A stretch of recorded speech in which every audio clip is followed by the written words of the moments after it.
Hello and welcome to Froch on Fighting. My name is Carl Froch, aka The Cobra, former unified super middleweight world boxing champion and International Boxing Hall of Famer. Don't forget to hit like, share and subscribe to the best channel in the business.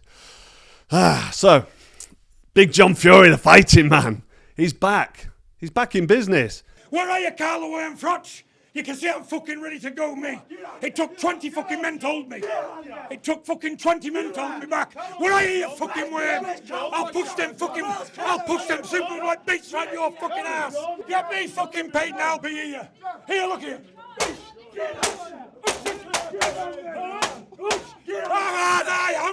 I don't give a fuck. I ain't got fucking bad hands. He's really gone for me this time, and I'll be honest, I feel like this time he might be serious. He's done it before, as you know.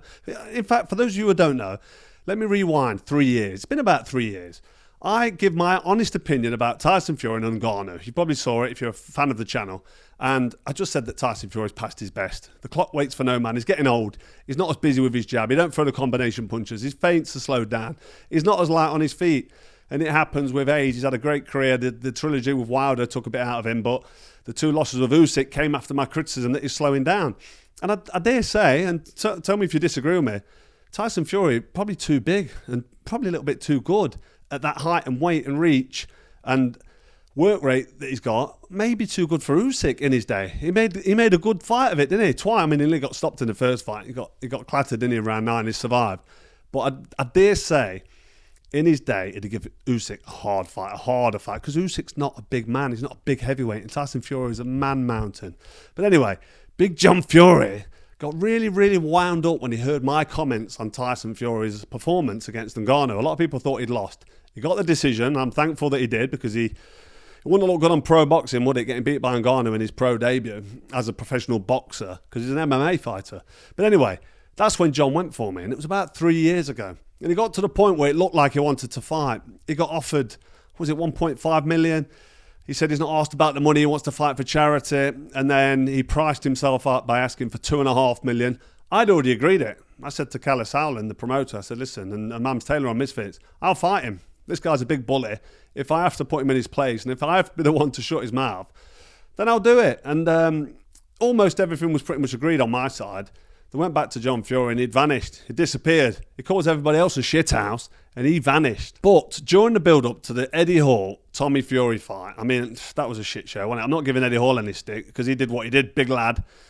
He lasted the rounds, well, 6 2-minute rounds. I mean, it was 12 minutes, but Tommy Fury should have took a pair of roller skates. He spent that much time fucking drifting out of the way and keeping out of the way. He didn't want to stand and fight, did he? But we'll get into that in a minute. But John Fury, the fighting man, he loses the plot. Whenever my name's mentioned, he can't help himself. He absolutely goes mental, and I don't understand it. He obviously doesn't like me, and he said a few things that were a bit close to the bone. He was saying I can shove them where the sun don't shine. World titles, I mean, come on. Carl the Worm Froch. You know them championship belts he won, don't you?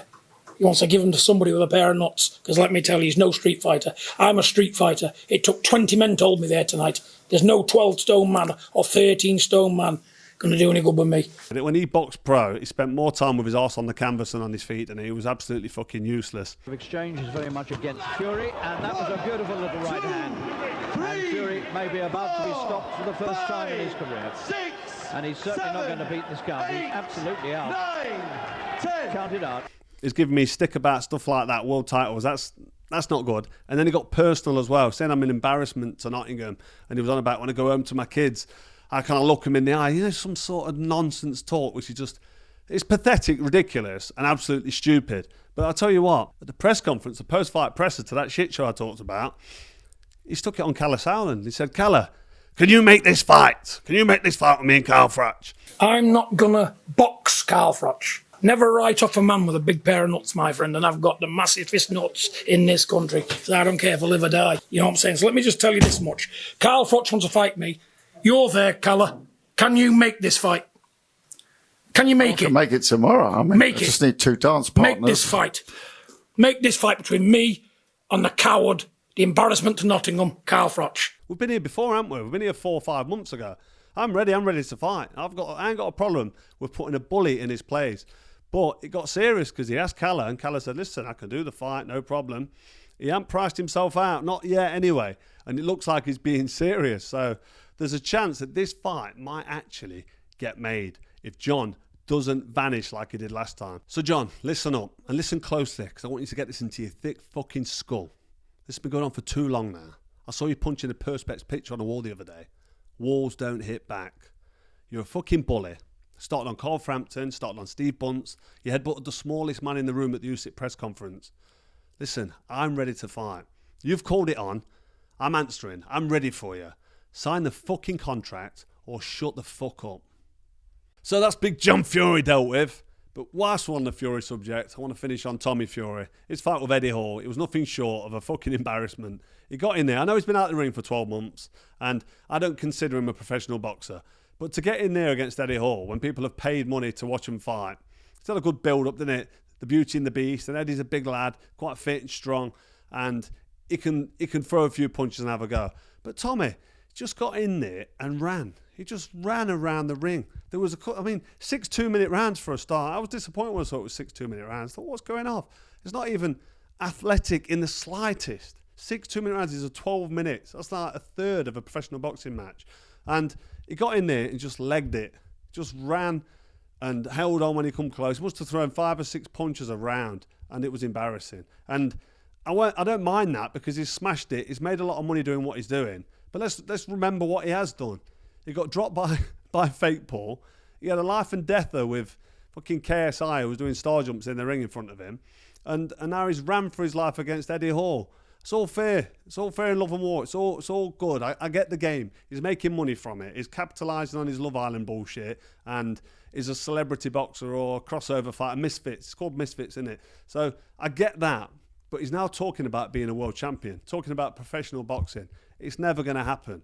Anyway, Tommy, why don't you grow a set of knackers like your old man keeps saying and fight Darren Till? Every time Darren Till's name's mentioned, you try and shut it down.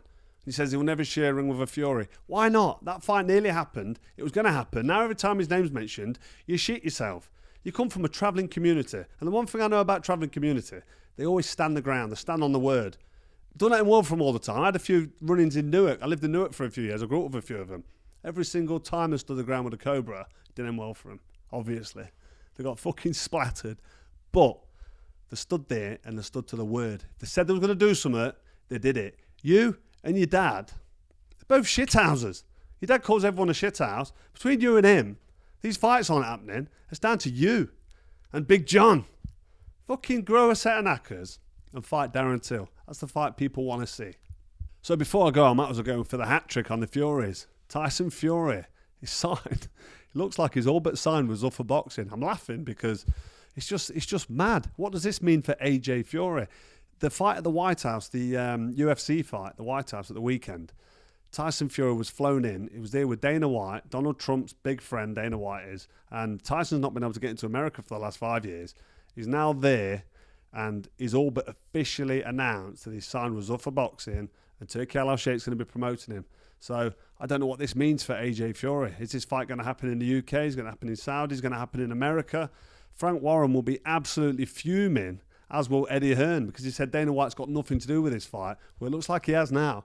So this is a developing story. This is just, as I've heard the news, I'm just putting it down there, but it's exciting. It's quite, I don't want to say it's comical, but it's really, really interesting. Tyson Fury is finishing his career with an absolute bang. So let's wait to see what transpires. So that's it for another episode of Froch on Fighting. If you haven't already, hit like, share, and subscribe to the best channel in the business. We're on over 200,000 subs.